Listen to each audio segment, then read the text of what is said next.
Everyone loves Chinese food, but what have China given us really? Fortune cookies, jokes about children working in sweatshops? I'd like to think they've accomplished more than that in their long history, and, well, they absolutely have. Number 10. Government-issued paper money.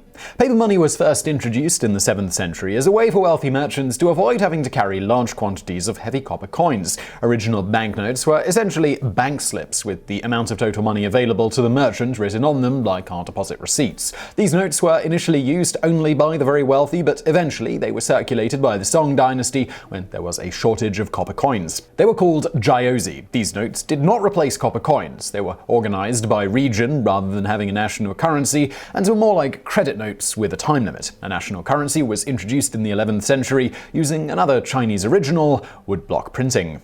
Number 9. Printing. The Chinese initially developed two types of printing, woodblock printing and movable type. Woodblock printing is created by carving a design or character text into a block of wood, covering the relief with dye, and printing the relief on the fabric or paper. The earliest existing example of woodblock printing is on a piece of hemp paper dating from around 660 AD. It is also the medium of choice for the oldest printed book, the Diamond Sutra, printed in 868 AD during the Tang dynasty. The other type of printing is the predecessor of typesetting called movable type. It was a process in the making for 630 years. It began as a theory by a Chinese scientist, Shen Kuo, during the Song dynasty in 1088 AD. The theory wasn't put into practice until 1298 AD when official Wang Zhen of the Yuan dynasty created a model arranging the characters by a rhyming scheme on a round table with compartments for the characters. In 1490, Hua Sui perfected the movable type by putting the characters on bronze blocks instead of wood or clay.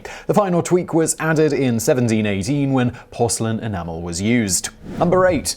Paper. If you're going to print, then you need paper and some sort of printable medium, and pulp paper became popular because it was cheaper and faster to make than other mediums such as silk, bamboo strips, or clay tablets. There is evidence of pulp paper making that dates back to the 2nd century BC. Then, in 105 AD, a Han court eunuch named Kai Lun improved the process, although he's often credited with its actual invention. His process involved mashing up tree bark, hemp, linen, and fishing nets, and adding water until a wooden frame with a sieve of interwoven weeds could be immersed and removed from the mixture. The frame was then hung out to dry and bleached in the sunlight.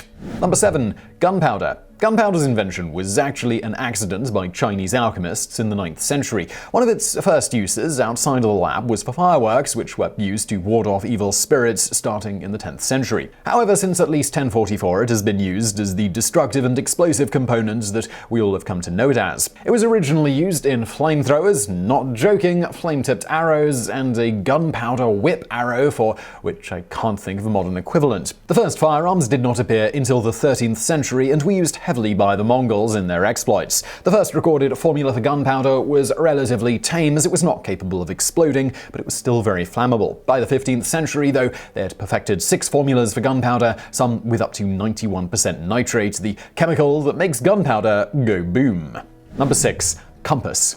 The first iron compasses created during the Han dynasty were not used for navigation. In fact, they were used to divine the future in large bowl-like compasses that used a spoon-like instrument. A thermoresonance compass, which uses a heated metal object in water to produce a magnetic force, was documented in 1044. There was also the south-pointing chariot circa 3rd century AD, which was a figure on a chariot that would always point south, originally without the use of magnets. The compass instead operated using a differential gear system, much like you find in a car today. Shen Kuo was able to describe magnetic declination and the use of a magnetic needle compass in 1088, while Zhu Yu offered the use of the true north compass for naval use in 1119. Number 5. Coffins, tree coffins, urns. The Chinese ancients seem to have been some of the first who were concerned with burying their dead. Chinese emphasis on showing respect for elders and ancestors by caring for your own body, which they provided you with by giving you life, was just as important as showing respect for theirs when they passed away.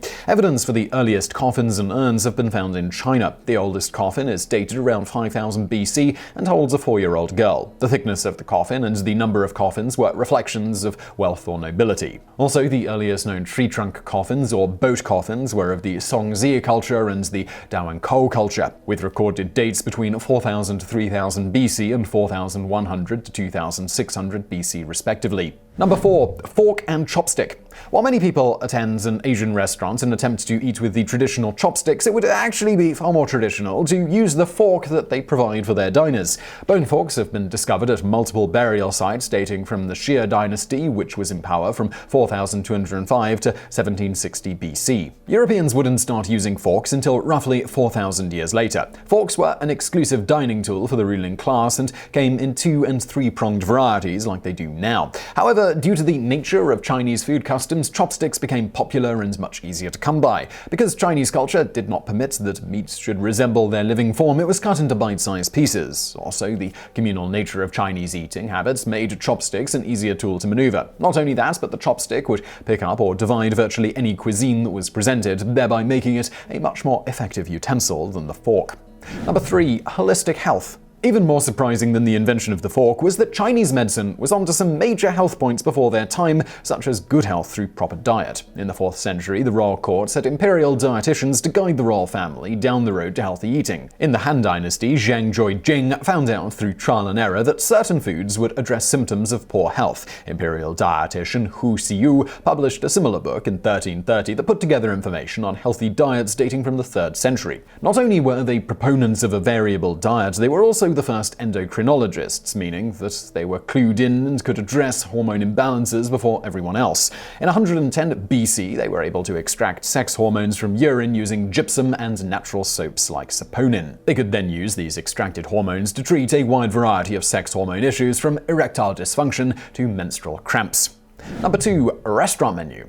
The biggest reason that Chinese beat other cultures to the finish line here is because they already had a handle on paper by the time the Song dynasty rolled around. Due to China's expansive populated regions that would trade with each other, hungry merchants could find an abundance of food to eat but were not familiar with a lot of it. Thus, the menu was born to provide a guide for hungry merchants and foreign travelers. Menus popped up wherever food was sold: temples, brothels, theaters, and tea houses, as well as typical food stalls and restaurants. Number 1. Toilet paper. The classic over versus under debate is much older than anybody previously thought. The first mention of it is by official Zhang Zhitu in 589 BC. Again, this is because the Chinese were ahead of the game when it came to paper manufacturing. Their purpose is stated quite clearly by an Arab visitor in 851 AD, who remarks that the Chinese wiped themselves with paper while the rest of the world was using water, their hands, wood shavings, lace, or the ever-popular Roman sponge-on-a-stick solution. The Chinese even one-upped themselves and proceeded to perfume their poo paper for the royal family in 1393.